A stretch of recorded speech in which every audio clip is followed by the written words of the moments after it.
Hello, folks. My name is Hani Kadri. I'm with the enterprise team at Velosio, and we're going to be going through year-end close. This is a task that you would typically do once your fiscal year is closed, and you have most likely sent your auditor your trial balance for the fiscal year. And typically, this is done in multiple steps. Let me go through the agenda in terms of what we're going to be covering. So we're going to be covering through accounting periods. We're going to be going through the chart of accounts to generally show you guys what the fiscal year in this company looks like. And we're also going to be showing you the main part of this video, which is the processing report that's called closed income statement. And that generates a journal entry, and then I'll show you the journal entry that gets made. If at any point you have any questions, please feel free to reach out to us, and we can expand on any of the topics. So more or less, this is not supposed to be a replacement for your training that Velosio will give you during the implementation and during the assessment stages.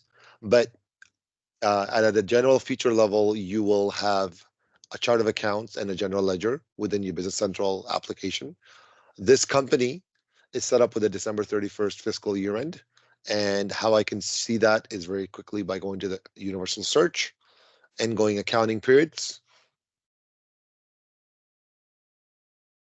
You will note that I have closed tick boxes or booleans in my fiscal 2021 and also my fiscal 2022. So I'm going to be running the process as if it's now time in January 2023 to close your to close your 2021 fiscal books.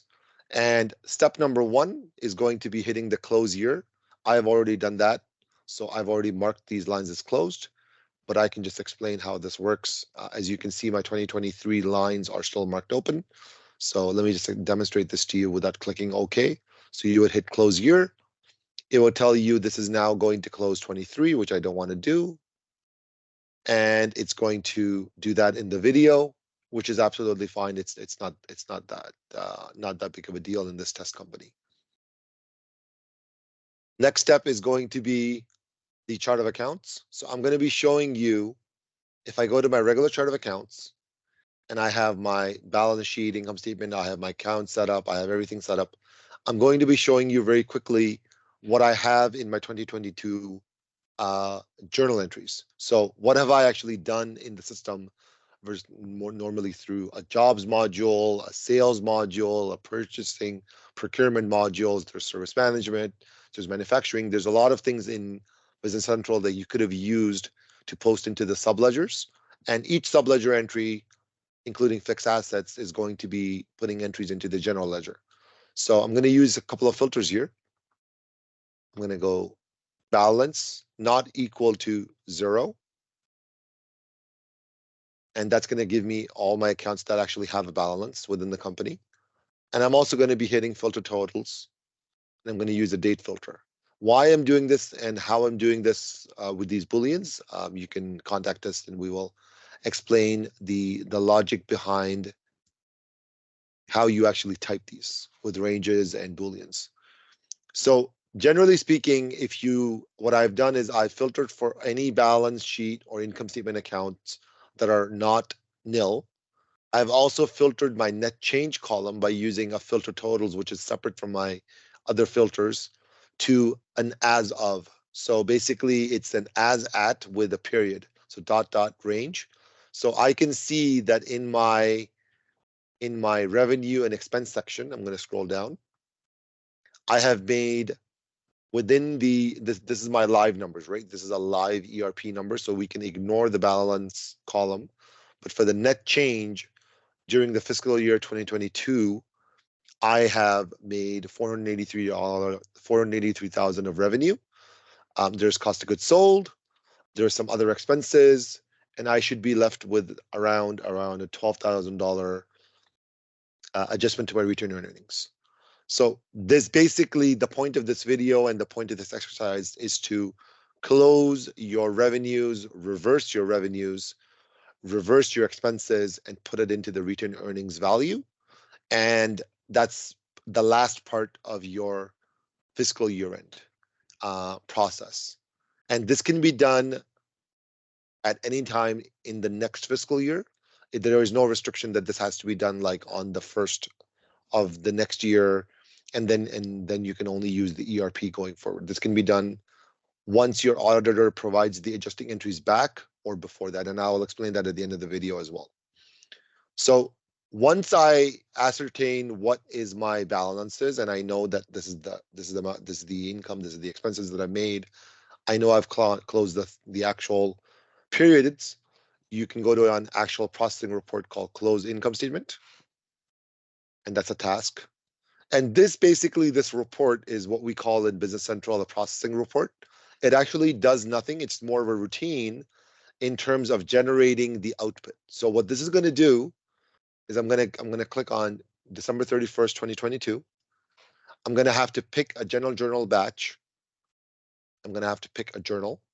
It's going to create a line in my default batch. I'm going to give it a document number. I'm going to call it Fiscal 22. I'm going to pick a return earnings account from your chart of accounts. And I'm going to hit, there's a posting description, and you can keep it to balance. The major discussion here is, do you want to close your income statements with dimensions turned on or off?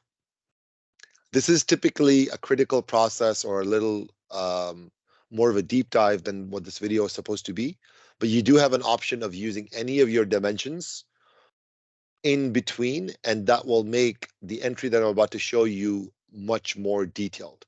So let me show it to you with everything turned off.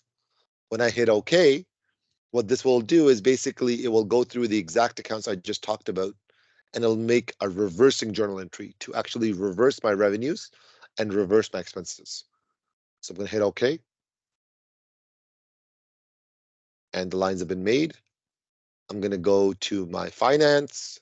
I'm going to go to general journals. I'm going to go into the default batch that I put them into. And as you can see, I have a simple 5-line journal entry. So what it's doing is it's debiting my revenues, which is obviously opposite of what you would think. And it is crediting my expenses and putting the net change into my return earnings. So that's about 13 grand, right, of all my income and expenses. And that's basically it.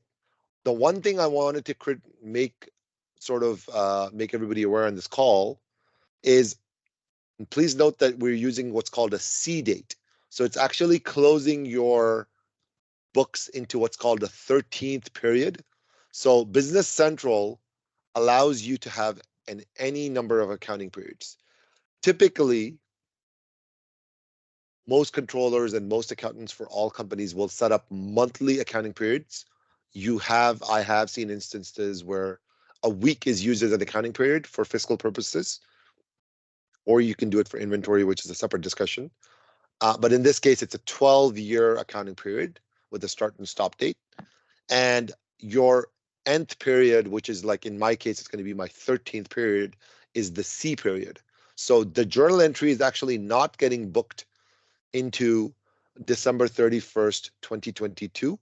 It's actually getting booked in a period that is not visible. It's a hidden period between December and January 2023.